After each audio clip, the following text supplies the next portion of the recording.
QVP, químico bacterióloga parasitóloga, y entonces puede ya unificar un poco esta parte de la experiencia laboral con la parte de la investigación. Así que los voy a dejar ahorita con Tania. Por favor, pregunten todas las dudas que tengan, pongan mucha atención y que sea una clase dinámica, por favor. Muchas gracias. Hola, buenas tardes. Voy a compartir mi pantalla. ¿Qué puedo?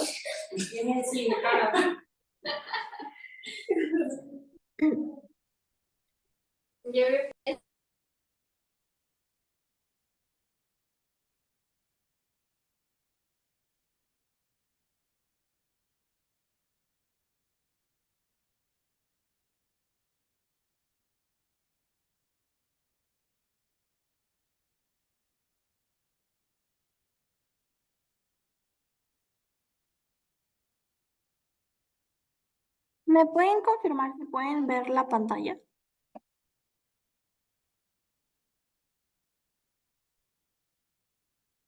Ok. Bueno, buenas tardes. Yo soy Tania, como bien lo mencionó Ame, gracias por la presentación. Estoy estudiando la maestría en el posgrado de Ciencias Químico-Biológicas de la Escuela Nacional de Ciencias Biológicas. Y bueno, ahorita les voy a presentar o les voy a hablar de los virus de RNA, en este caso los flavivirus. Para comenzar, bueno, vamos a empezar por definir qué son qué es un arbovirus. ¿Me escuchan bien?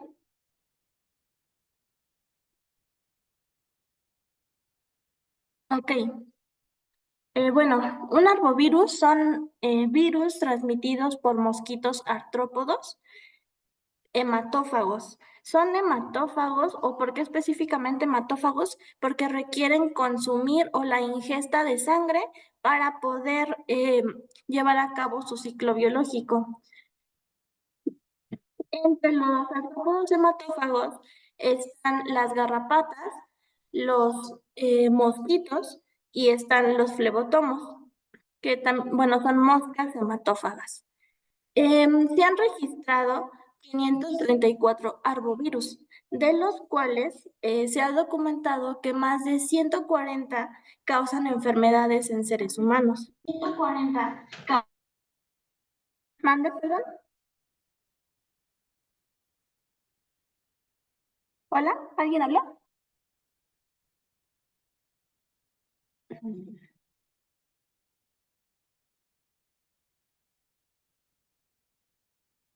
Bueno, continúo. Este, y bueno, de los mosquitos, principalmente los que transmiten enfermedades, son el género de Anófeles, que transmite malaria. Este no es un virus, es un parásito. El género de Aedes, que transmite fiebre amarilla, dengue, chikungunya y Zika. El género de Culex, que transmite no solamente encefalitis equina oriental, también puede transmitir encefalitis equina venezolana, encefalitis equina del oeste, entre otros. Manzonia, que transmite filarias, Zorófora, que transmite el virus de la encefalitis equina de Venezuela, o Coleratus, transmite el virus del Nilo Occidental. También otro género muy importante que es de importancia médica es Hemagogus, que transmite la fiebre amarilla y el virus de Mayaro. Los Culiceta, que también transmiten encefalitis y el virus del Duesnay. También tenemos la Uronatenia, que transmite virus, pero también se puede transmitir protozoarios y nematodos. Eh, en México se ha, permítanme, ajá. En México se han identificado, bueno, más bien, alrededor del mundo se han identificado 3.500 especies de mosquitos y en México 240 especies y 21 géneros. Las enfermedades causadas por estos virus representan el 17% de casos de enfermedades transmitidas por vectores.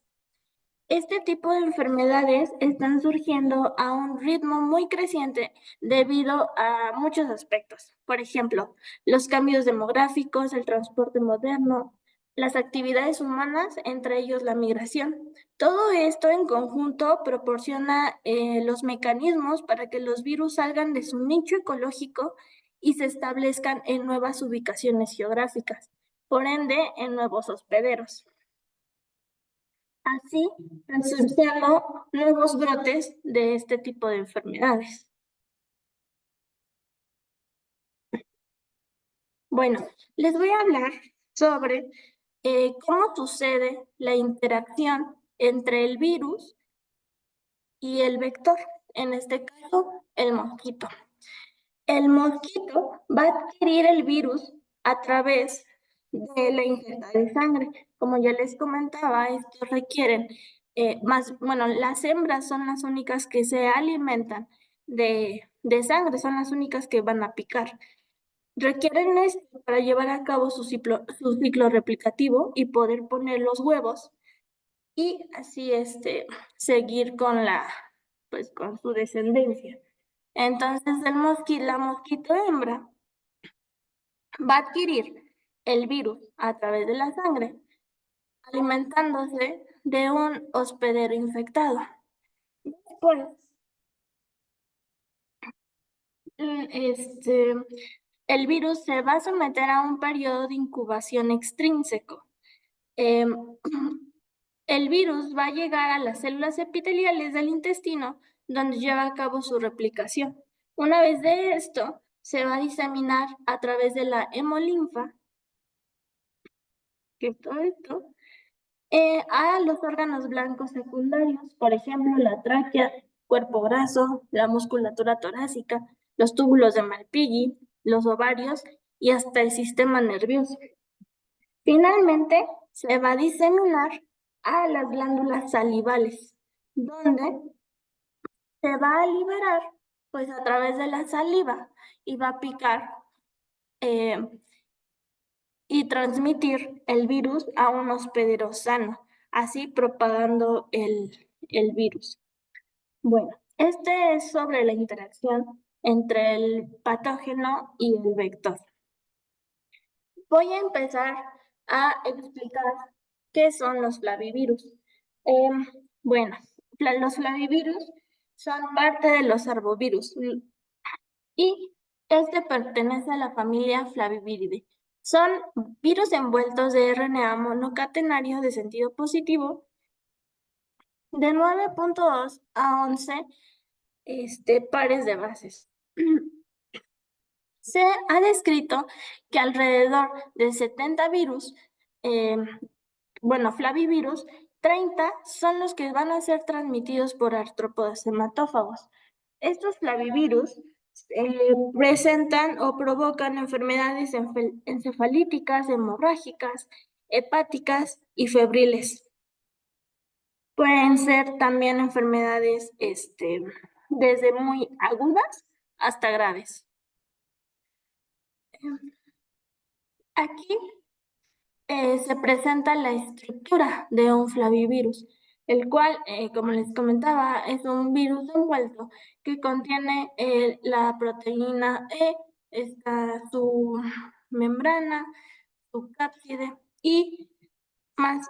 Y bueno, está constituido por proteínas estructurales y no estructurales, que es la C, el promotor de membrana, la E, y las no estructurales es la NC1, la NS2A, NS2B, NS3, NS4A, NS4B y la NS5, que les voy a explicar qué es lo que hace cada una de estas.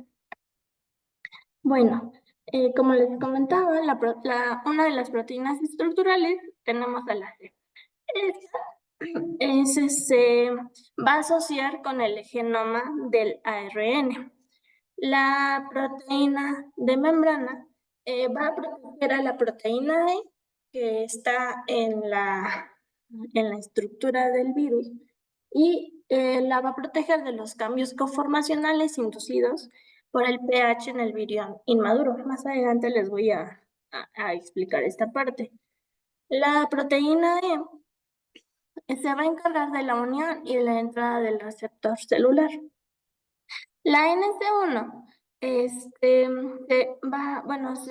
se encarga de la replicación del genoma del virus y la versión del sistema inmunológico, en el que va a facilitar la mejora de los anticuerpos durante la infección.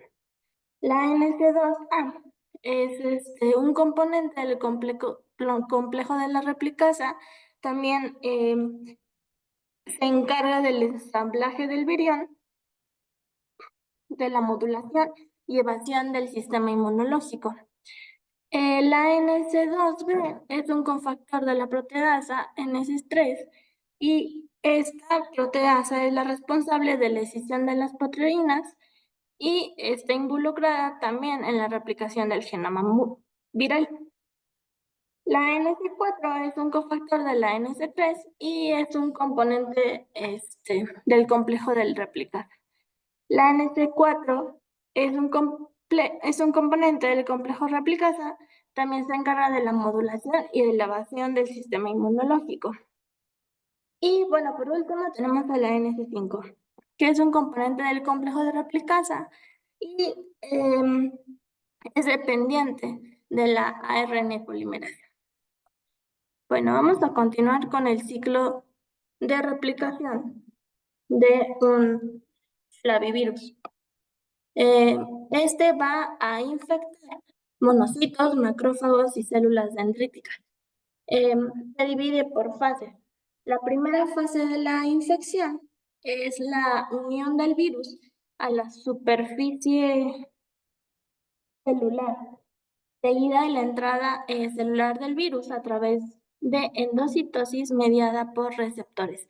Estos receptores pues son los que están presentes en el virus y los que están presentes en la célula. Se unen mediante receptores una vez en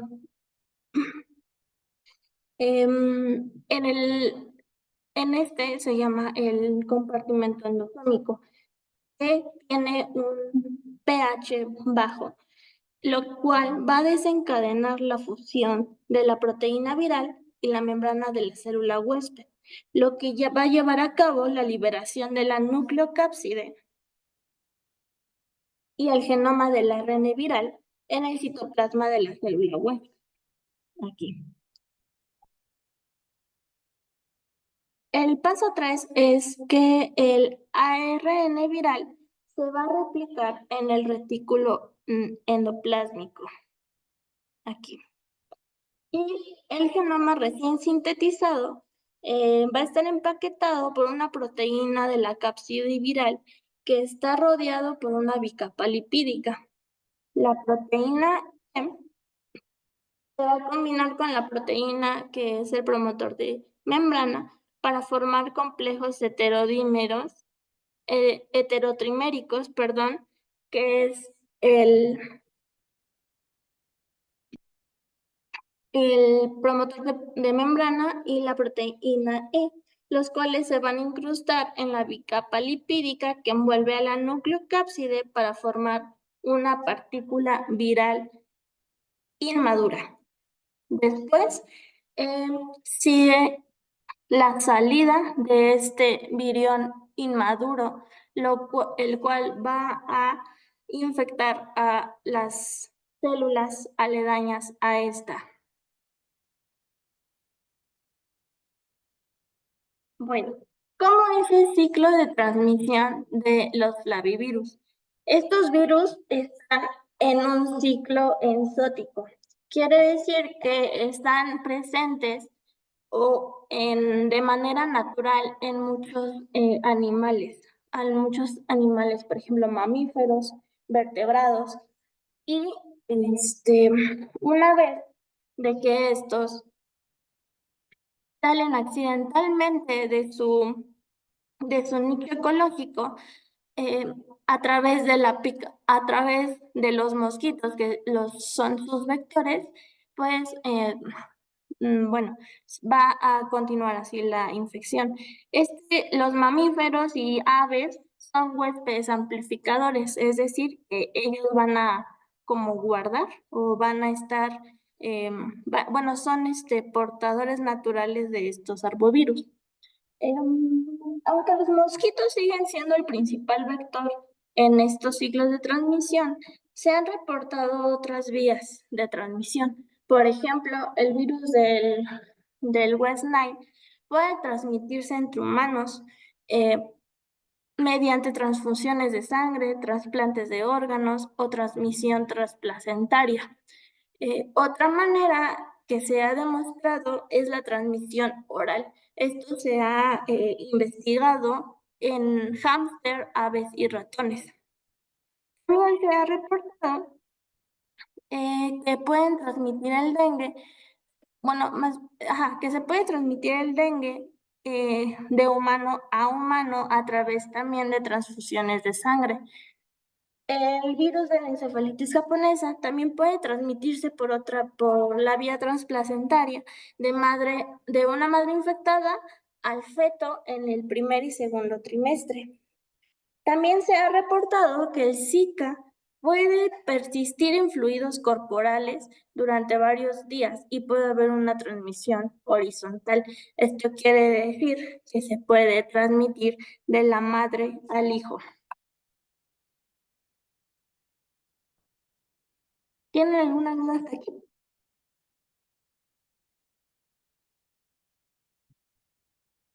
¿No? Ok.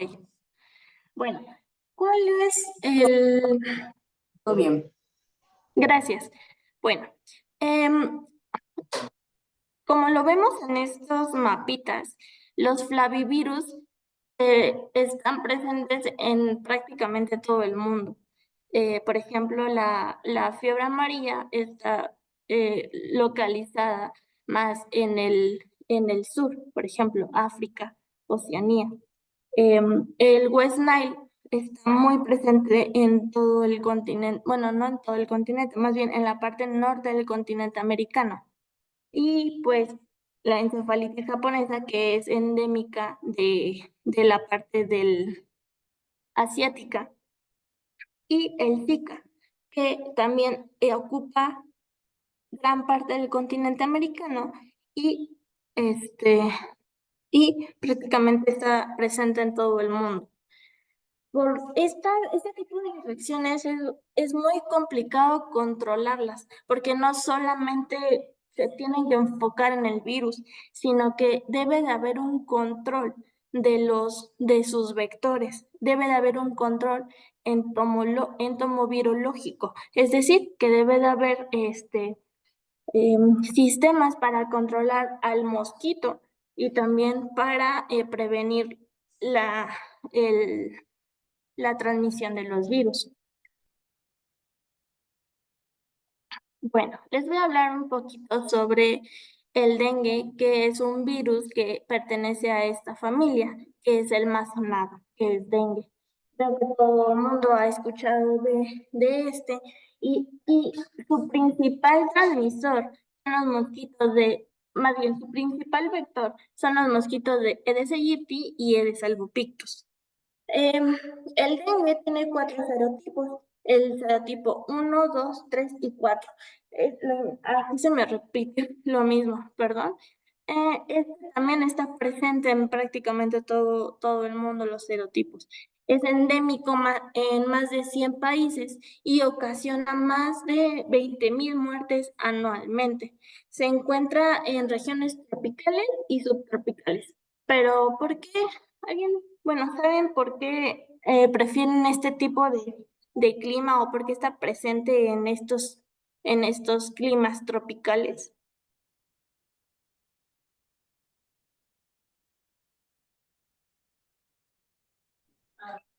Que es más que nada porque es favorable para los mosquitos. Exactamente. Este clima, pues, ayuda o más bien favorecen la replicación de los mosquitos.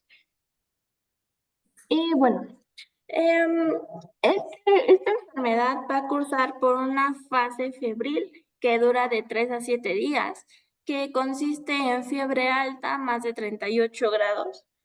También dolor de cabeza, vómitos, mialgia y dolor en articulaciones. Si nos ponemos a analizar, pues estos son los síntomas de cualquier otro resfriado. Entonces es muy complicado. Si tú vas al médico, es muy complicado que el médico diagnostique entre una, no sé, influenza a un contagio por dengue, debido a que para diagnosticarlo se requieren otros métodos que más adelante se los voy a mencionar.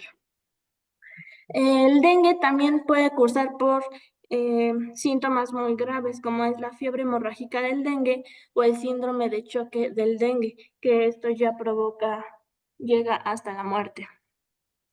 Bueno, les coloco un mapa porque para ubicar los sitios donde se realiza, no, más bien, los sitios donde se encuentra esparcido Aedes aegypti. Solamente es la vigilancia entomológica de este vector se hace en Aedes aegypti porque es el principal vector transmitido de dengue, pero no solamente Aedes aegypti transmite arbovirus, sino que también otras especies, como se los mencioné anteriormente en la primera parte de la presentación. Y bueno, este es el boletín epidemiológico actualizado del dengue en México y vemos que está presente en prácticamente todos los estados, excepto en Tlaxcala, que tiene 0 reportes, pero pues esto es muy raro. Esto pues quizás no se ha hecho bien el diagnóstico de la enfermedad, pero observamos que los estados con más reportes de dengue se encuentran Jalisco, Michoacán, Morelos, Nuevo León, Oaxaca, Puebla, Veracruz. Y como vemos en el mapita, se encuentra distribuido todos los serotipos del dengue en prácticamente en varias partes del país. Aquí vemos cómo ha ido aumentando desde el año del 2023 al 2024, cómo ha ido aumentando los casos de dengue. Y si se dan cuenta, aquí ponen de casos confirmados y casos probables porque quizás no se llega al diagnóstico completo. Y bueno, como ya les mencionaba, el 41% de los casos confirmados corresponden a Jalisco, Nuevo León, Veracruz, Guerrero y Morelos. Por ejemplo, ahorita en Guerrero, con todos estos huracanes que han tenido continuamente, ha permitido la reproducción de mosquitos, sobre todo de Aedes aegypti, ya que es uno de los principales estados donde se encuentra esta especie. Y eso pues alarma más. Continuamos hablando un poquito ahora de otro flavivirus, que es la fiebre amarilla. Este es transmitido por la especie de Hemagogus del mosquito Abetes. Está bien bonito, es un mosquito muy, muy bonito. Y Aedes aegypti y Aedes albopictus. Bueno, esta enfermedad es endémica en áreas forestales y de África, como lo vimos en el mapa, y en América Latina. Este se encuentra en monos que constituye su reservorio natural de este virus. Y bueno, este virus es de declaración obligatoria, o sea que si hay alguna sospecha de este virus, inmediatamente se tendría que hacer el reporte para tomar eh, las medidas correspondientes. Existen dos formas en el que puede ser transmitido. Es una forma selvática que es transmitida accidentalmente, ya que el humano, bueno, por las actividades del humano que tiene en estas áreas. También está en una zona urbana y esta transmisión puede ser dada por los mosquitos. La enfermedad tiene un periodo de incubación de 3 a 6 días y pues va seguida de síntomas como la fiebre, mialgias, cefalea, náuseas y vómitos. De este flavivirus sí se cuenta con una vacuna y pues la prevención es administrar la vacuna para evitar la infección por fiebre amarilla. Bueno, otro virus es el virus de la encefalitis japonesa, que vimos que esta es endémica del continente asiático y es transmitida principalmente por Culex, por el mosquito Anófeles y también por especies de Aedes. Empieza con una enfermedad febril, seguido de dolor de cabeza, fiebre alta, náuseas, vómitos, trastornos del movimiento, tipo de Parkinson, dolores musculares y también patologías multifocales del sistema nervioso central, como la encefalitis, meningitis y parálisis. Bueno, la tasa de mortalidad de esta infección va del 25 al 50%. Y bueno, los pacientes sobrevivientes van a sufrir trastornos neurológicos durante toda su vida, mientras que el 25% se va a recuperar completamente de la enfermedad, lo cual significa un porcentaje bastante bajo de los pacientes que llegan de las personas que se llegan a contagiar de este virus, lo cual disminuye su salud. Y bueno, otro virus es el virus del Nilo Occidental. Este virus se puede infectar tanto humanos, pájaros y es transmitido también por mosquitos. Y va a ser bueno, más bien, los pájaros, los caballos y otros mamíferos son su huésped amplificador. Se encuentran agrupados en África, Asia Occidental y en el Medio Oriente. El periodo de incubación va a ser de 2 a 14 días. Y bueno, aproximadamente una de cada 150 personas infectadas van a desarrollar una infección grave, que conduce a la inflamación del cerebro. Perdón.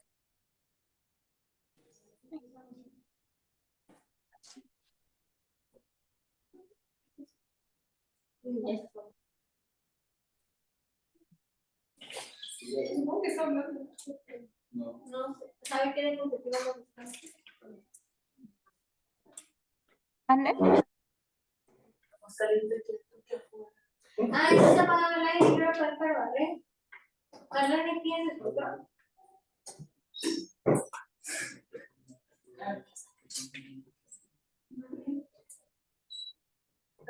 Bueno, también hablando un poco sobre el virus del Zika, este se aisló por primera vez en 1947 de un mono macaco rhesus en el bosque de Zika de Uganda, de ahí se deriva su nombre. Y luego se identificó en mosquitos Aedes africanos, fue la primera especie de mosquito donde se aisló el virus. También se puede encontrar en Aedes aegypti. Bueno, más bien no se puede encontrar, o sea, sus vectores son Aedes aegypti, Aedes africanos, Aedes gentilis y Aedes albopictus. La infección consta de un periodo de incubación desde la picadura del mosquito hasta la aparición de los primeros síntomas, va a ser de 3 a 12 días.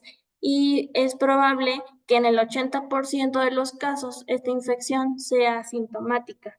También la enfermedad pues se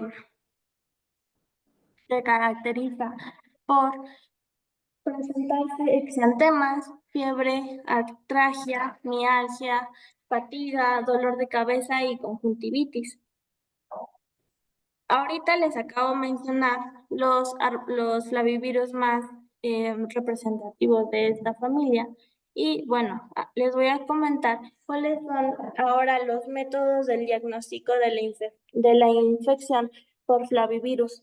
Una de las técnicas utilizadas es a partir de las muestras clínicas, puede ser suero y otros fluidos.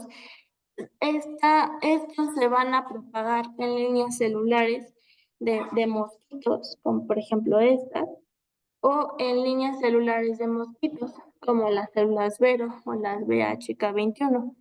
Este es el método quizás menos empleado, ya que es bastante caro el mantener un cultivo celular. Otro de los métodos, ¿mande? Disculpa, pero aquí tienen una duda. Sí. ¿Sí me escucha? ¿Mande? Clínicamente, ¿en qué se diferencia más que nada una infección por Zika y una infección por dengue? Porque en sí como tal los síntomas son muy parecidos. Y aquí a una compañera ya le dio Zika, pero no me sabe decir qué es más feo, si el Zika o el dengue. ¿Usted me podría contestar? Dices que en qué se diferencia, que a una Ajá, chica le dio Zika y a otra le dio dengue. ajá, pero no saben cuál es peor. O ¿Cuál es sea, peor? sí como tal los síntomas son muy parecidos. Clínicamente, ¿qué es lo que más los diferencia? Y en sí, ¿en qué se basan como tal en un diagnóstico para poder decir, está esto Zika y esto dengue? Ajá, justamente lo complicado de estos virus es porque prácticamente todos los síntomas se parecen y como lo ven se puede confundir con cualquier enfermedad viral, con cualquier resfriado, por así decirlo. No es hasta que se hace un diagnóstico molecular para poder detectar pues qué virus tienes. Es como también cuando te da el COVID con influenza, no es hasta que te vas a hacer una prueba rápida, puedes saber qué es lo que qué virus tienes. O sea, realmente es complicado hasta no hacerse una prueba. No sé si Gracias. contesté la pregunta. Sí, gracias. Sí. Y bueno, como ajá, les comentaba, la prueba principal es las pruebas rápidas y la PCR, que pues, es una técnica de biología molecular en el cual se amplifica material, ácidos nucleicos, para poder, mediante PCR, saber qué virus está ocasionando la enfermedad. También están las pruebas inmunológicas, como el Western blot, la prueba de anticuerpos y la ELISA. Y bueno, hasta aquí sería la presentación. No sé si tienen alguna duda.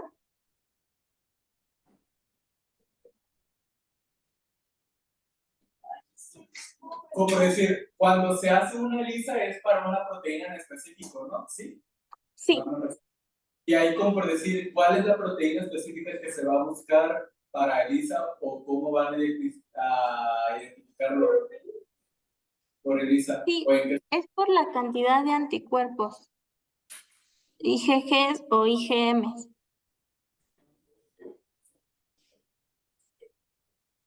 Pero no hay como tal una específica. O sea, solamente se va a basar en la cantidad que se tiene, como que si fuera un diagnóstico Sí, común. exacto. Por eso casi estas pruebas no se ocupan.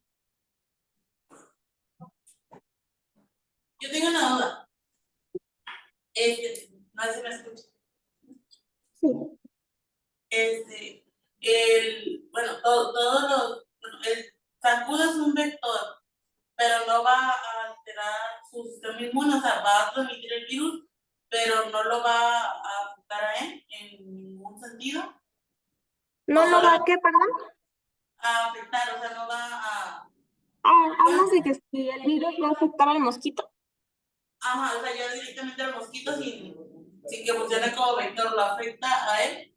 Sí, se ha investigado, se han infectado mosquitos artificialmente y han observado su comportamiento. En este caso, disminuye su perdón, disminuye la frecuencia en el que va a ovipositar. Quiere decir, disminuye la cantidad de huevos que va a colocar. También se ha observado que en mosquitos infectados con algún tipo de estos arbovirus, aumenta la cantidad de veces que van a picar o la cantidad de veces que van a ellos a querer ingerir sangre de su huésped, lo cual es pues más preocupante esto, ¿no? Porque no solamente se va a alimentar de un huésped, no se va a llenar picando un huésped, sino que va a buscar más y así va a transmitir a más personas el virus. Es de las cosas que yo he leído que afecta en el mosquito, o sea, influyen mucho sus hábitos alimenticios y sus hábitos de colocar huevos. Gracias. Yo tengo una pregunta. Dime. En sí como tal, bueno, no sé, ¿qué desafíos se han encontrado inmunológicamente para crear como tal un tratamiento específico o el desarrollo de una vacuna para este tipo de infecciones por flavivirus? Sí, pues como son virus de RNA, estos constantemente están mutando. Es como el coronavirus.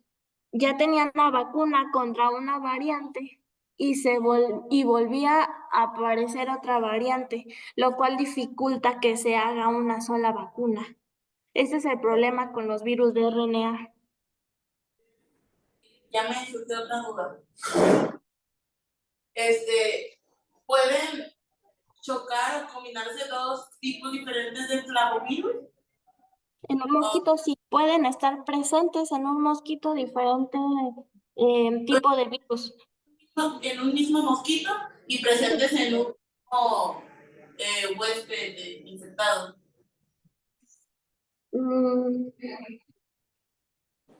¿Hablas de su huésped amplificador, por ejemplo, en los mamíferos?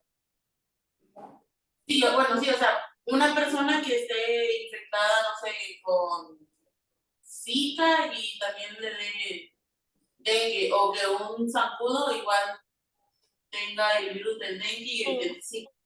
Sí puede haber diferentes tipos de virus en una persona o en un huésped. Y Ajá.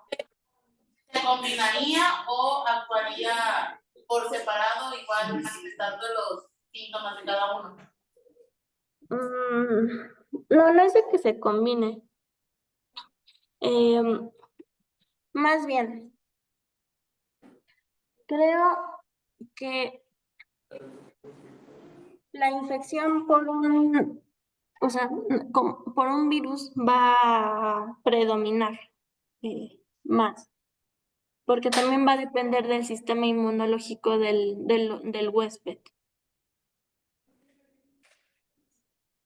¿Y en el zancudo igual predominaría más uno que otro o el zancudo transmitiría los dos y dependería del sistema inmune de la persona? Sí, como si también el virus O compite. sí, compite eso. Ajá, sí, compite para ver cuál es el que va a predominar y cuál va a transmitir el mosquito. Y como por También decir, ujú. no, prosiga. Ay, se me fue.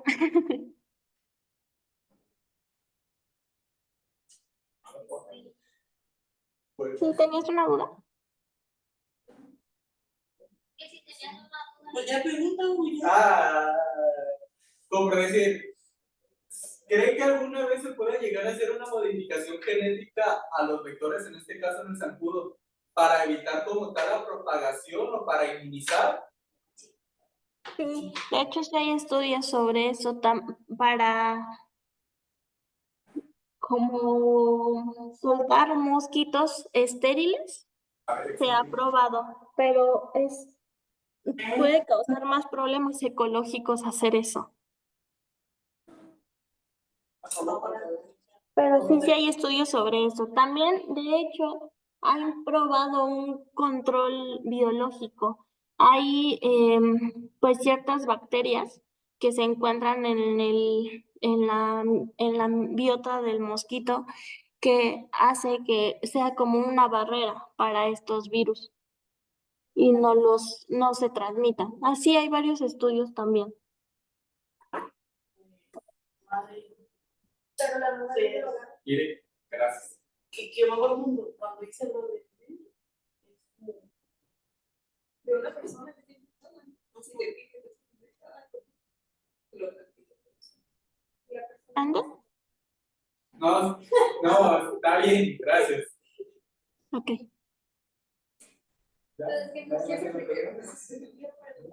punto de eso preguntando. ¿Tienen más dudas? No, No, gracias. gracias. Gracias.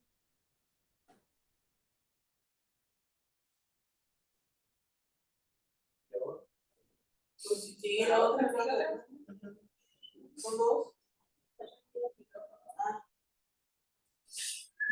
¿Qué dijiste? Si le sigue la otra, la Sí, me la sé. pues sí, sí.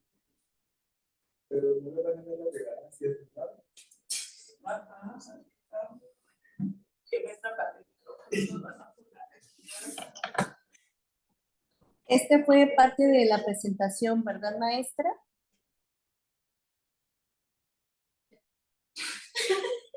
Ahora viene mi otra compañera. Voy a dejar de compartir. Perfecto, muchas gracias. Bueno, déjale un pedazo de pizza.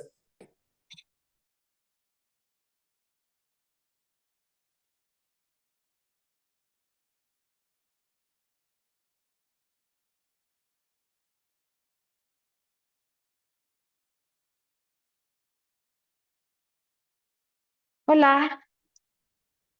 Eh, bueno, a continuación, el tema que les voy a dar es acerca de coronavirus. Entonces, ¿qué más les parece? Muy bien, estamos ya listos para recibir el tema, maestra, gracias. Sí.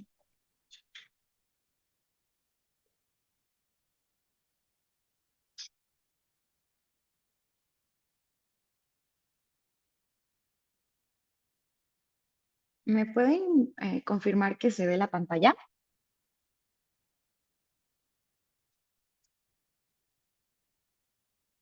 Listo. ¿Sí se ve? Sí. Ok, bueno. Yo les voy a hablar acerca de los coronavirus. Este es una familia muy representativa y que de hecho creo que es súper famosa. Actualmente muchos, más bien todos, vivimos el periodo de pandemia, entonces son unos virus muy famosos, pero pues también son virus muy interesantes. Entonces, eh, nosotros conocemos muchísimo al SARS-CoV-2, el cual genera en la enfermedad del COVID-19, pero no es el único coronavirus que pertenece a esta familia. Están clasificados en el orden de los nidovirales, en el suborden de los coronavirus y la familia Coronaviridae. Estos no solamente infectan mamíferos, sino que son 4 géneros. 2 de estos, que son los alfa coronavirus y los beta coronavirus, infectan mamíferos. Mamíferos, recordemos que también cuentan los murciélagos, que son los únicos mamíferos voladores. monos, canguros, bueno, son marsupiales, pero también son mamíferos, leones, humanos, pertenecemos también a los mamíferos. En el caso de los gamma coronavirus y los delta coronavirus, estos se encuentran mayormente en aves o infectan principalmente aves o reptiles. Ahora, un poco de historia. Como les dije, nosotros conocemos perfectamente al SARS-CoV-2, pero no es el único virus que pertenece a esta familia. El primer coronavirus que se encontró fue en 1931, o sea, ya han estado en poblaciones humanas, o en este caso circulando ya desde hace mucho tiempo. Ese es el primero que se registró. Obviamente, registros fósiles de virus, pues es un poco complicado de encontrar. Después se encontraron en 1966 y 1967 otras dos variantes de coronavirus. Estos también infectan humanos, pero a diferencia del SARS coronavirus 1, 2 y el MERS, que ahorita les voy a presentar igual, estos solamente infectan las vías superiores respiratorias, las vías primarias respiratorias. Entonces no causan daño, bueno, efectos clínicos más severos, como es el coronavirus que causa el COVID-19. En este caso, estos se encuentran en circulación y muchas veces se pueden confundir con resfriados. Posteriormente, pues en este caso se secuencia el genoma del primer coronavirus. También se empieza a ver que se puede hacer un sistema de genética reversa para generar clonas infecciosas de estos virus. Posteriormente, en el 2002, se vuelve a encontrar otro coronavirus. En este caso es un primo hermano del SARS-CoV-2, que fue el que generó la pandemia del 2019, pero este es el SARS-CoV. En este momento solamente se le asocia como SARS-CoV, no se le asocia como 1 o 2, porque pues, en ese momento todavía no había otro. Surgió en el 2002. Posteriormente se encuentra ¿cómo se llama?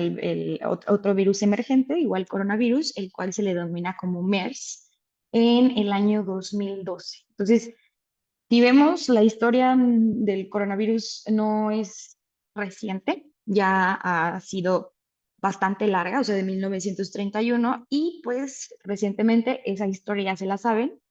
En el diciembre del 2019 surgió la última o la otra de las variantes de importancia que pues generó una gran pandemia, que fue el virus del SARS-CoV.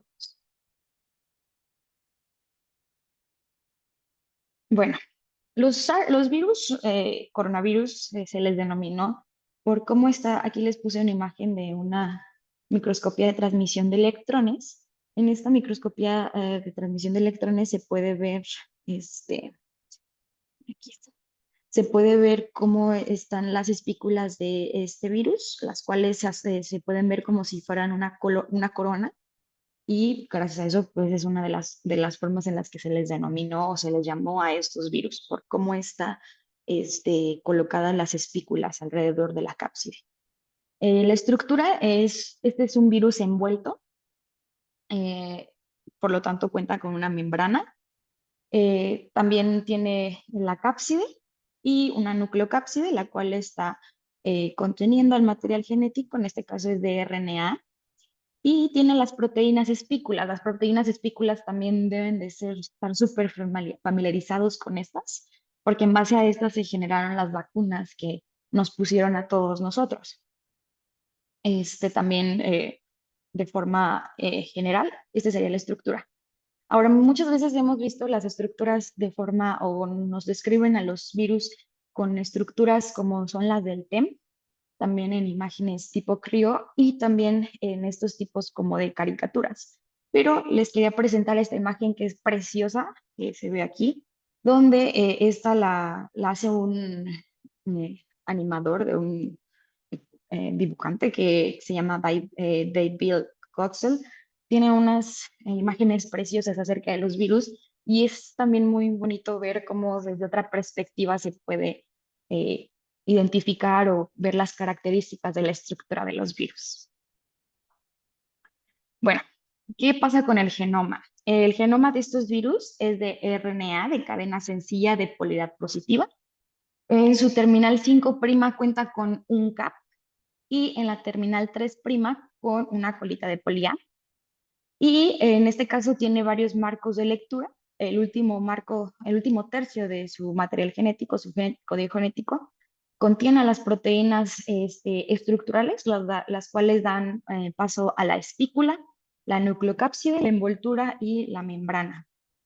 Eh, bueno, si más o menos ven, los virus de RNA de cadena sencilla, pues tienen características muy importantes de contener un cap y una cola de polía, lo cual los ayuda al momento de introducir su material genético a la célula, pues esta sea reconocida como si fuera un RNA mensajero y sea traducida y transcrita por los ribosomas. Entonces está muy interesante el genoma, ver qué estrategias han copiado los virus de los eucariontes o de los procariontes, más bien de los organismos que infectan, para poder continuar con su ciclo viral. Hablando justamente de la proteína espícula, que es la que les voy a hablar a un poco más a profundidad, ya que fue la proteína target que se utilizó para el desarrollo de vacunas. Esta es de 180 a 200 kilodaltons y tiene dos subunidades principales, la subunidad 1 y la subunidad 2. Dentro de la subunidad 1 se encuentra el dominio de unión al receptor, el cual es el dominio RBD. Y pues las espículas son súper importantes en los virus, bueno, más bien en los coronavirus, es porque estos median el tropismo. Y esto lo que hace es también mediar la interacción con el receptor celular. Entonces, el ver la coevolución que pueden tener los virus para poder ir modificando o tener adaptaciones necesarias para poder reconocer ciertos receptores celulares que los ayuden a infectar células es también muy, muy importante. Y ver también la presión evolutiva que se ejerció con estos virus, por igual un ratito más les voy a platicar. Como ciclo viral, se los voy a platicar igual de forma general. Voy a utilizar como molde o como virus para poder explicar esto, al virus del SARS-CoV-2.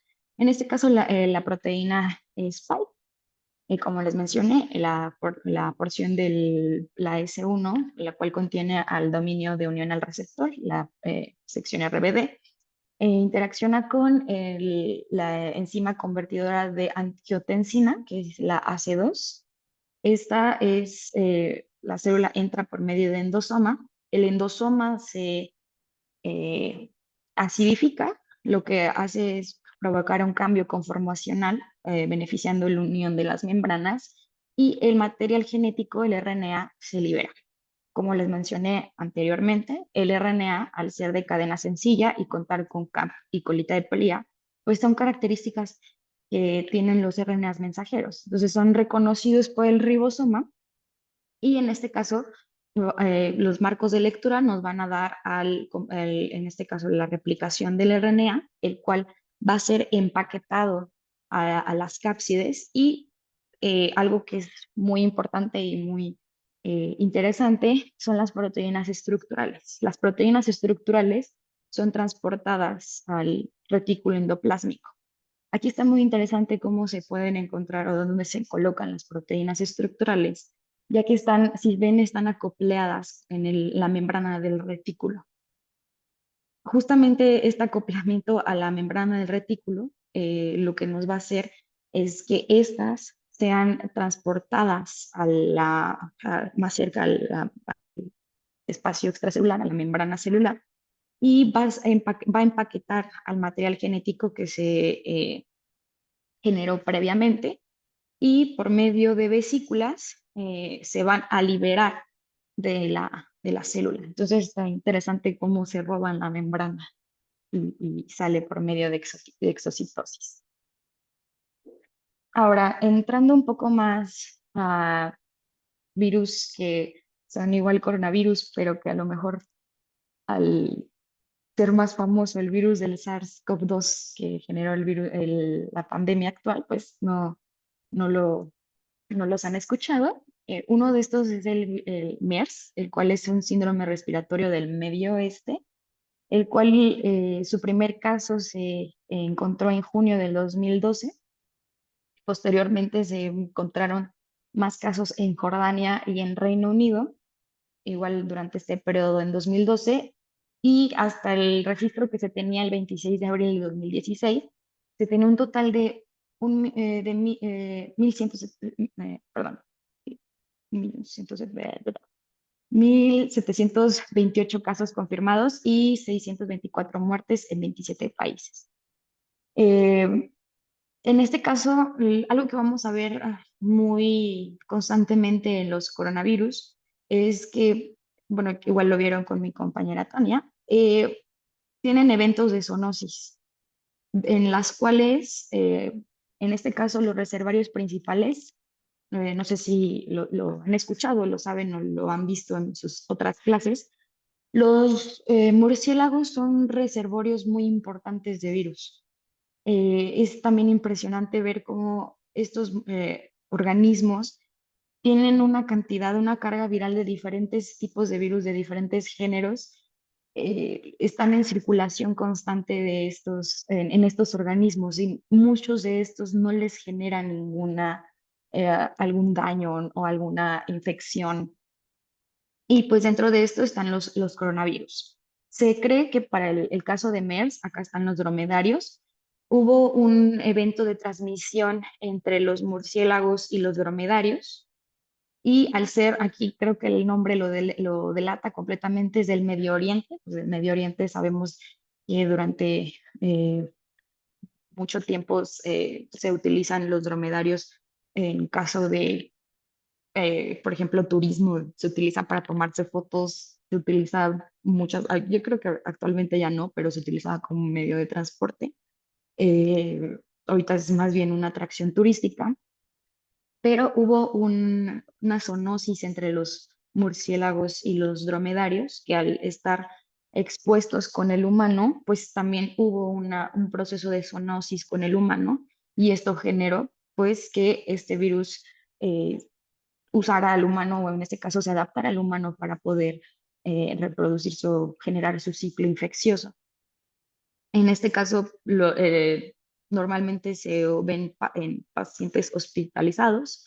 También la transmisión pues se da a personales de salud y pues quiera que no, al estar en hospitales, también se da a pacientes que solamente a veces van hasta solamente a ver a sus familiares. Entonces, esto es muy importante porque esto nos ha enseñado los coronavirus, principalmente por todo lo que sucedió hace algunos años, nos muestra de que los eventos zoonóticos o el estar en contacto con animales que son silvestres, que no deberíamos estar interaccionando, o invadir zonas o alimentarse de especies que no, o sea, que no han convivido con nosotros durante mucho tiempo, especies exóticas, mercados de venta de animales exóticos, no es no es lo ideal. Entonces, esto es una de los virus que les quiero presentar.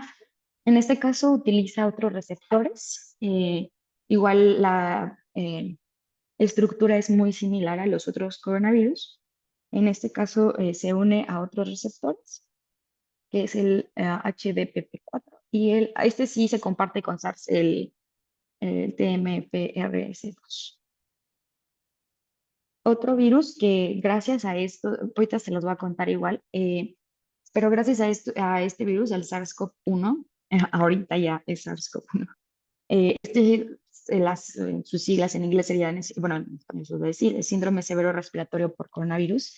En este caso, esta gráfica nos ayuda mucho a entender igual cuál fue el proceso de zoonosis que hubo, y de nuevo son los murciélagos.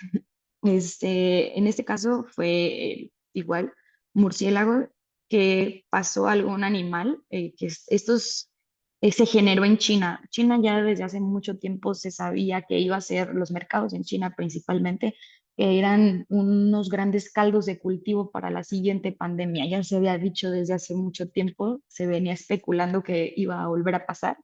Y así sucedió.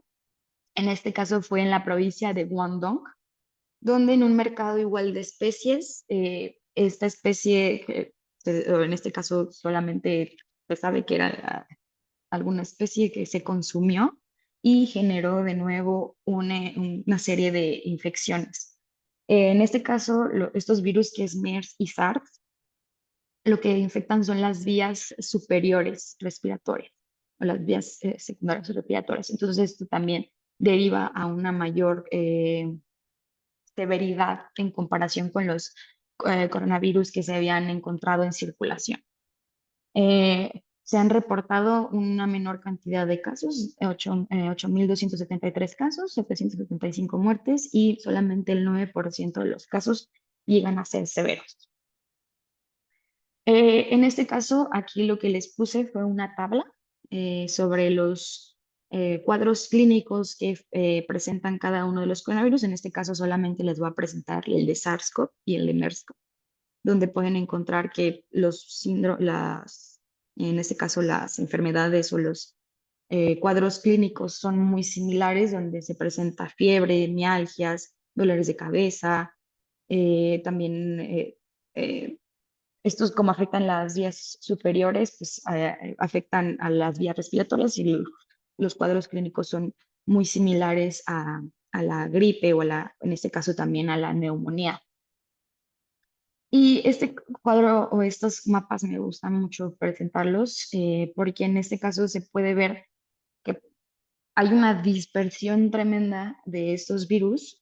Se transmiten principalmente por aerosoles, justamente por eso eh, tuvimos que, bueno, ustedes lo vivieron perfectamente, donde teníamos que usar cubrebocas, igual se transmite por fomites. Los fomites son gotas de saliva que quedan en superficies que después alguien llega, lo agarra y pues obviamente con la mano de poco limpió, se agarra los ojos, se agarra la nariz o come algo y pues eso llega al proceso de dispersión, nos empieza a dispersar.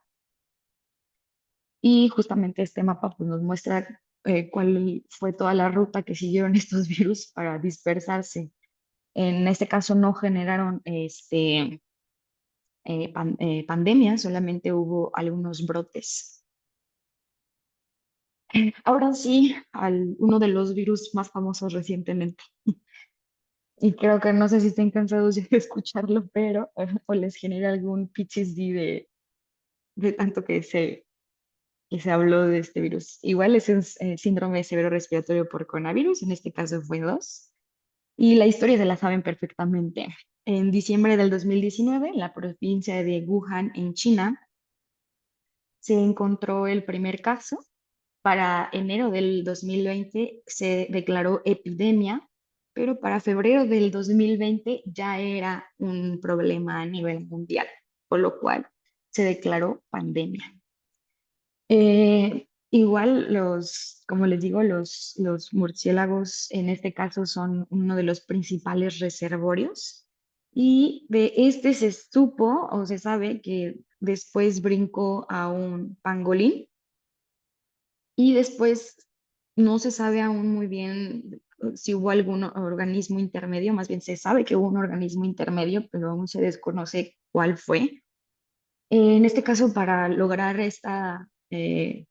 saber cuál fue la línea que iba pasando esta recombinación o cómo iba la historia de este virus hasta llegar al humano, se hicieron comparaciones de los genomas donde se alinearon las bases y encontraron similitudes, por ejemplo, con el coronavirus que infecta a pangolín de un 86%. Entonces sabemos que de ahí hubo un proceso de recombinación, que después hubo algún otro organismo implicado y de nuevo, como les mencioné anteriormente, ya se sabía que en China por la cultura o no sé cómo definirlo, de estos mercados de venta de carne de animales exóticos, donde están obviamente, son animales silvestres, los cuales no estuvieron crecidos en algún lugar controlado, sino que es silvestre.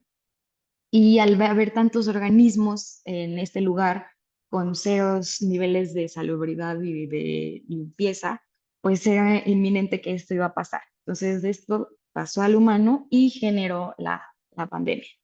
En este caso, lo que genera es el COVID. Los síntomas, igual creo que se lo saben perfectamente: fiebre, fatiga, dolor muscular, dolor de cabeza, a veces también puede generar diarrea, vómitos, escalofríos.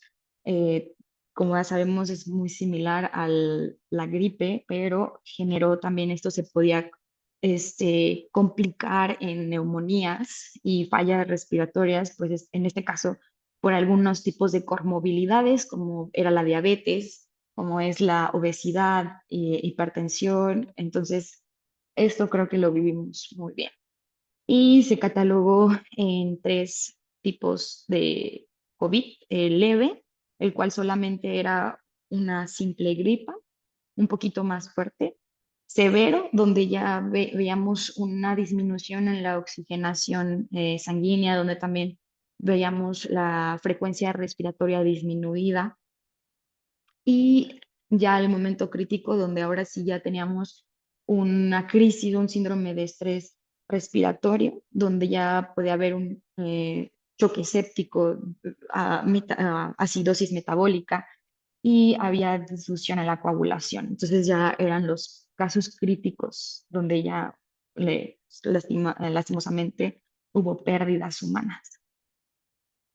Eh, Dentro de la epidemiología de estos virus, traté de traer estas gráficas lo más actualizados posibles, pero pues obviamente los primeros años ya de esta pandemia, pues se tenía una vigilancia mucho mayor a la que se tiene actualmente.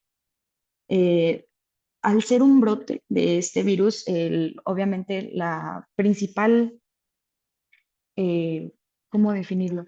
Lo que quiere un virus no es matar al hospedero, no, tampoco es como que tengan conciencia, pero lo que busca cualquier organismo en este planeta es reproducirse, mantener su especie, mantener su progenie. Entonces, los primeros casos pues eran fatales, o hubo muchos casos fatales, pero al ser un virus de RNA, estos tienden a acumular mutaciones. Entonces, esto lo que hizo fue que el virus empezara a atenuar, eh, o conforme pasaba el tiempo. Y en este caso también pues bajó mucho la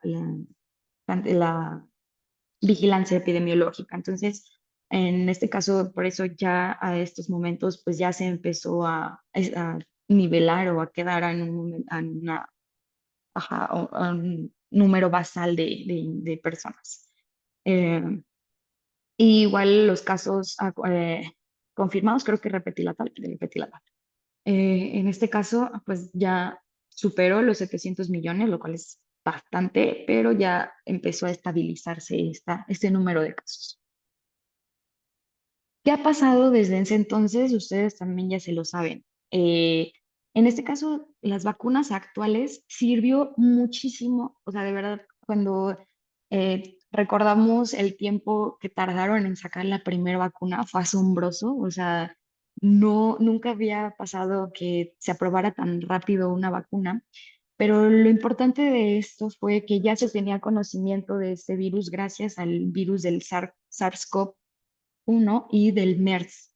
Por ejemplo, del virus del SARS-CoV-1 se tiene una similitud muy importante con la proteína espícula, y se tienen varios dominios muy conservados. Entonces ya se tenía una información previa, ya se tenía un background que nos ayudó a poder desarrollar vacunas en menor tiempo. Se utilizaron diferentes tipos de vacunas. No sé si alguno me puede mencionar qué vacunas les pusieron, o si saben la tecnología que utilizan esas vacunas.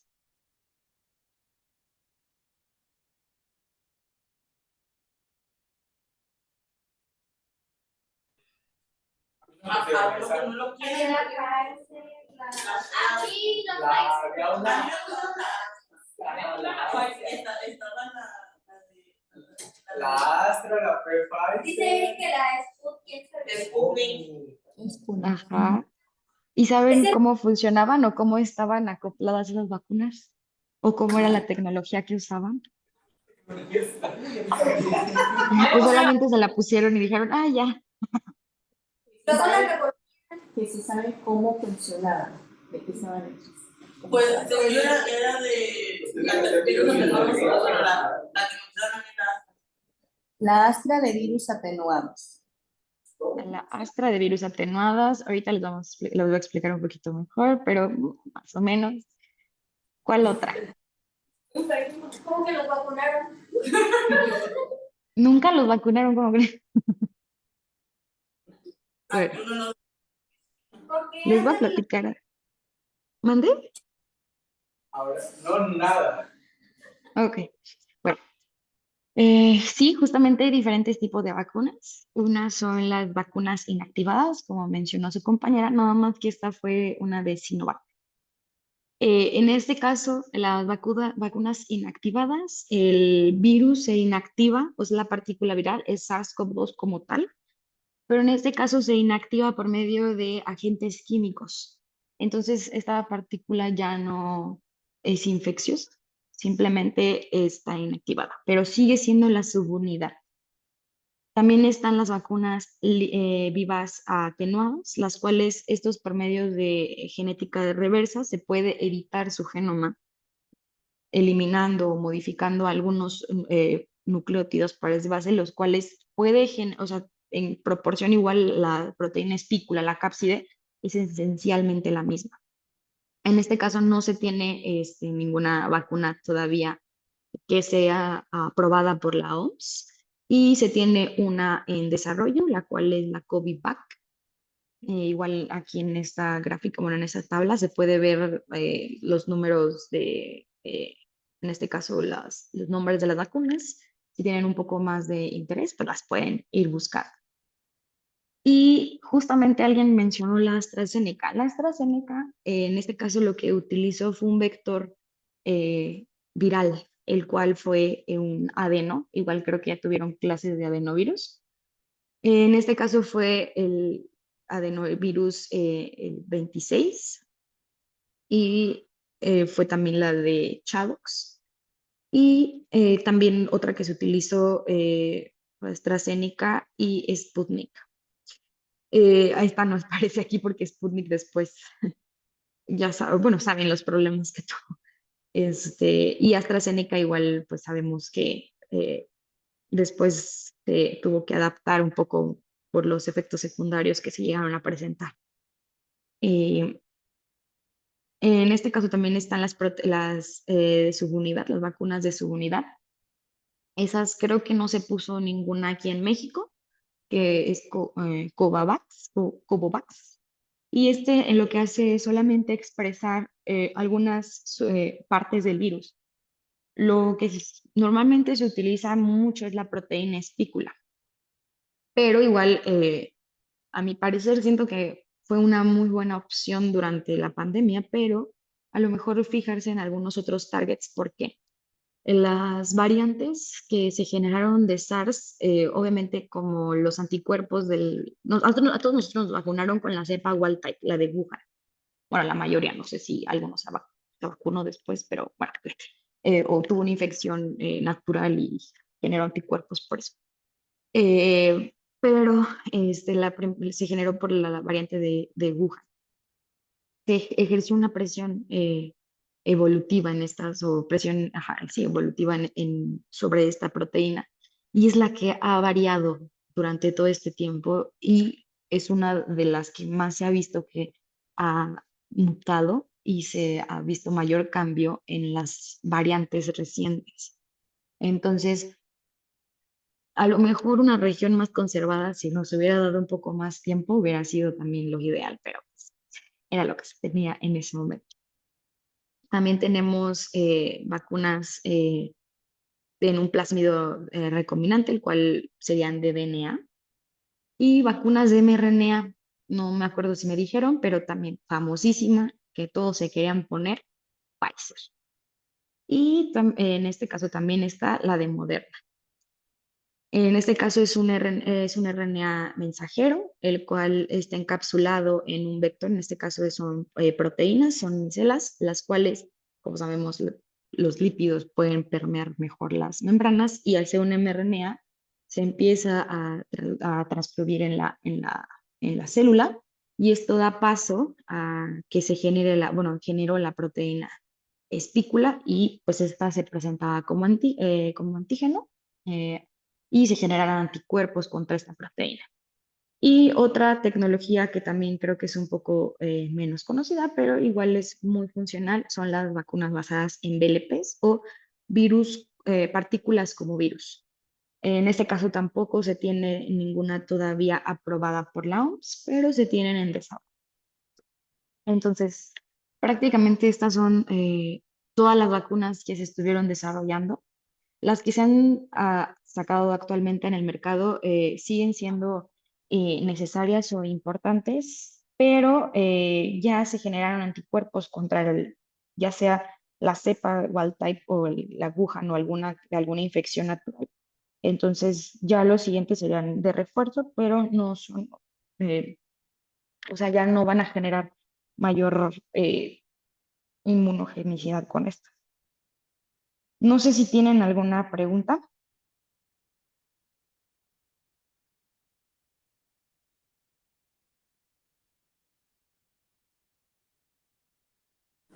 Yo tengo una, Sí. y es acerca de cuál es la diferencia entre el virus SARS-CoV-1 y SARS-CoV-2. No me está porque no puso atención. No, vi la... Saque la maestra, por favor, no ponen atención. Ok.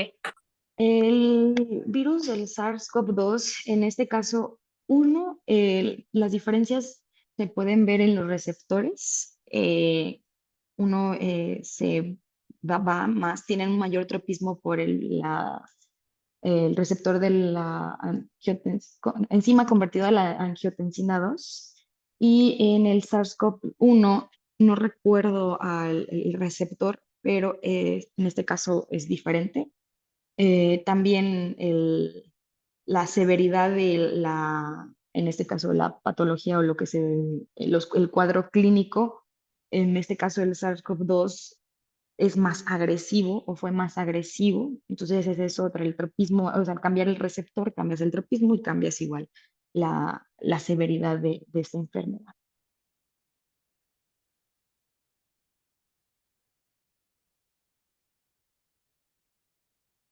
No sé si contesté tu pregunta.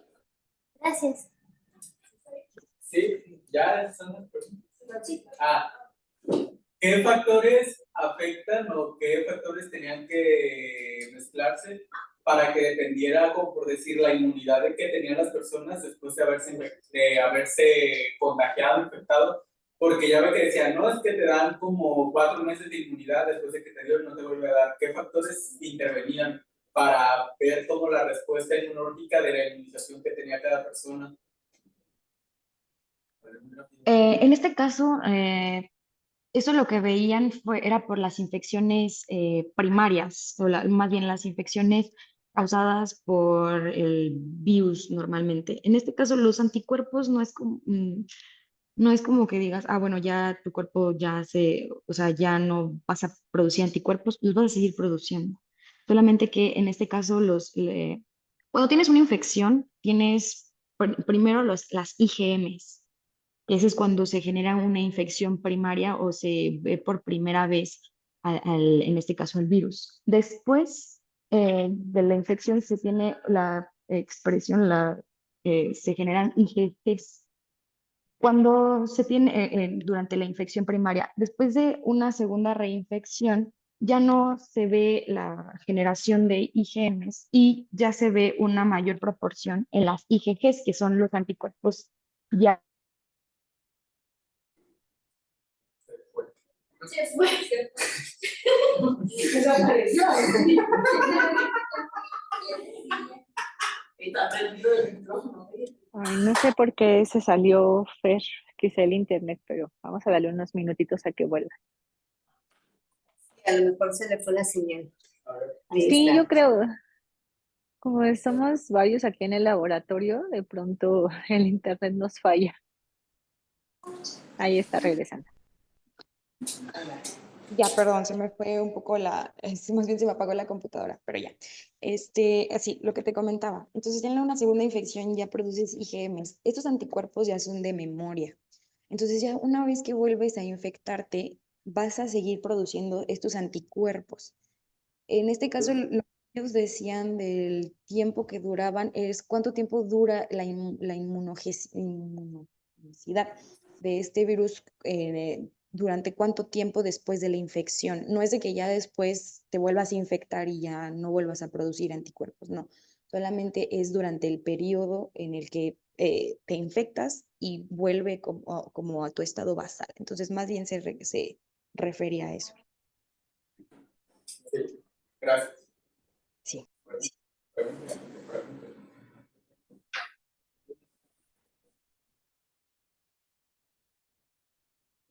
¿Tienen alguna otra duda o todo bien? Caso de una variación, ¿qué impacto tienen las diferentes variantes de tratamiento o de formas de vacunación para una respuesta inmunológica fallida o una respuesta inmunológica, no sé cómo decirla, correcta? ¿Cómo? O sea, como por decir, para el caso de la generación de nuevas cepas, porque ya ve que, no, pues ahora una nueva cepa, después de que mucha gente ya se había vacunado. Y después de eso, otro pico con una nueva cepa, pero esta cepa ahora te hace esto, ¿no? O una cepa ya más atenuada. ¿Cree que haya habido como una influencia de las diversas vacunas o los tratamientos que se dieron, inclusive también los tratamientos caseros que tenía la gente? Los tratamientos caseros que tenía la gente definitivamente no. Tomarse cloro no fue una buena decisión en la vida, independientemente de cualquier cosa, no fue lo más inteligente de la parte de nadie. Pero definitivamente, como les menciono, los virus no, o sea, obviamente no tienen conciencia y nada, pero lo que buscan es propagar la progenie, o sea, seguirse propagando. Entonces, al ser tan severa o tan fuerte las infecciones, no lograban como seguir contagiando personas. Entonces, con el paso del tiempo se fueron atenuando. Los virus de RNA, la polimerasa que tiene bueno, el SARS, algo que no les mencioné, SARS tiene un genoma grandísimo, o sea, son 35 kilobases, gigantesco. Y tiene un mecanismo que no todos los virus de RNA tienen, el cual es de proofreading. El mecanismo de proofreading es un mecanismo que corrige errores, pero aún así su polimerasa sigue cometiendo una gran cantidad de errores y sigue acumulando mutaciones. Entonces, esto benefició bastante porque ahorita actualmente si te vuelves a infectar una vez ya vacunado, aunque te dé alguna otra, una cepa actual, ya son menos graves. Obviamente no es como que puedan descuidarse y ir por la vida ahorita en temporada de frío, que les estornude en la cara, pero todo con sus debidas precauciones, pero el cuadro clínico ya es menor. Obviamente va a haber algunas complicaciones propias de una persona. A lo mejor la persona ya tiene neumonía y una infección por COVID actual, o más bien por SARS actual, lo puede llevar a la muerte, pero ya no es por el fenotipo, ya sería por alguna comorbilidad que se pueda generar. En este caso, alguna otra vacuna, hay una teoría, bueno, no es una teoría, perdón, es un postulado que se dice sobre el pecado original inmunológico. Esto se refiere a que con la cepa del virus que te infectas al principio, tú generas anticuerpos contra esa cepa. Por ejemplo, si te infectaste con la de Wuhan, si después, ahorita, por ejemplo, te vacunaron con la de Wuhan, en este momento te pones la de Pfizer que la acaban de modificar para que creo que reconozca las variantes actuales. Vas a generar anticuerpos, sí, pero no van a ser tan eficientes o no van a expresarse en mayor proporción cuando tengas una infección por alguna cepa circulante actual. Vas a seguir generando las de Wuhan. Entonces, en este caso no, tampoco no digo que no se vacunen, sí vacúnense, pero tampoco es como que vaya a haber alguna diferencia mucho mayor, por lo menos hasta ahorita. Después, tampoco es que no vayan a seguirse generando más cepas que sean a lo mejor un poco más patogénicas, pero hasta donde llevamos la historia actual, pueden vacunarse aún con las vacunas que está sacando Pfizer o igual seguir ahorita todo normal hasta que después se pueda volver a vacunar. Pero en este caso, hasta ahorita no se ha visto que el cloro haya funcionado y que estas nuevas cepas sean más graves que las otras. Entonces, pero sí vacúnense, por favor, de todo lo que puedan, influenza y todo lo que necesitamos controlar, infecciones virales que todavía se habían erradicado y que por antivacunas se han vuelto a ver casos. Y como por decir, en el caso, va a ser un Fabio, ni modo. En el caso de las personas que se ven inmunocomprometidas, que tienen, como por decir, que padecen algún tipo de inmunodepresión o algún tipo de enfermedad de autoinmunidad, ¿cómo afectaría en un futuro más allá del sistema respiratorio o qué posibles infecciones cree que pueda desarrollar después? Una persona inmunocomprometida ya de por sí, si le da una gripe común, se nos anda yendo porque pues está muy mal. En este caso, personas inmunocomprometidas, ya sea porque están recibiendo algún tipo de tratamiento para, ejemplo, algún trasplante, que obviamente hay un periodo de inmunosupresión, una persona que vive con VIH, yo recomiendo que se vacunen con la vacuna Pfizer, porque son de RNA, son seguras, se han aprobado por la OMS y es muy importante prevenir o cuidar a estas personas. Igual la inmunidad de ganado, que era lo que se quería lograr durante todas las vacunaciones que se realizaron, los periodos de vacunación que se realizaron durante toda la pandemia, esto sirve para justamente nosotros servir como barrera para no estar esparciendo virus y que personas que justamente muchas veces, por ejemplo, hay algunas vacunas que no se les puede poner porque son vivas atenuadas o porque son vacunas inactivadas, que esto puede ser que les genere algún problema a futuro por la infección o justamente por la reacción que estas pueden tener. Pero lo importante es de que se les cuide porque sí, el cuadro clínico de estas personas sí puede ser muy severo. O sea, por ejemplo, durante la pandemia de pandemia de VIH, infecciones o algunos sí, infecciones que no se veían muy seguido, eh, se empezaban a ver en estas personas. Entonces imagínense que los dentistas eran las primeras personas en dar un diagnóstico, o no, más bien darse cuenta que la persona podía estar viviendo con VIH, porque tenía cándida en la boca, o sea, algo que o sea, que si no hay un desbalance en tus bacterias por alguna razón, no se encuentra en ningún lado o no está una infección muy notoria por esta. En las personas con VIH sí, entonces obviamente les va a afectar durísimo, entonces si viven con alguna, están inmunosuprimidos o por favor vacúnense y todos igual hay que tener conciencia de que pues hay personas que no pueden vacunarse. Está bien, gracias. Gracias.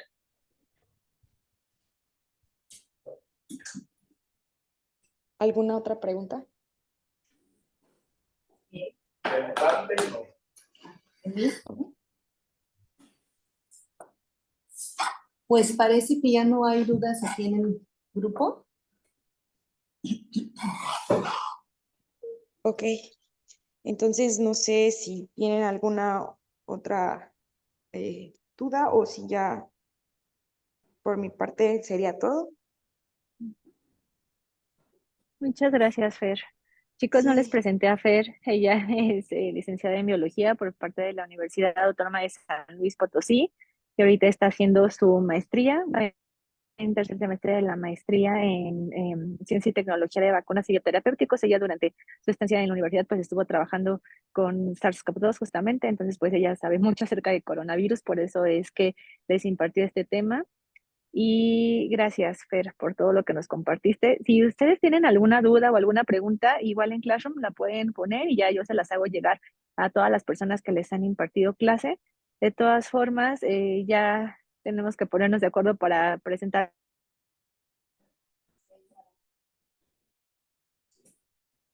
un examen No puede ser.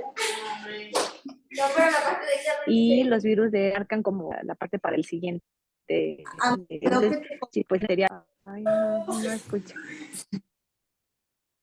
me disculpa, pero creo que te congelaste y no te escuchamos. No escuché, ¿preguntaron algo? Ah, Es que ok, perdón, es que según yo, congeló. Ajá, y ya no escuchamos nada.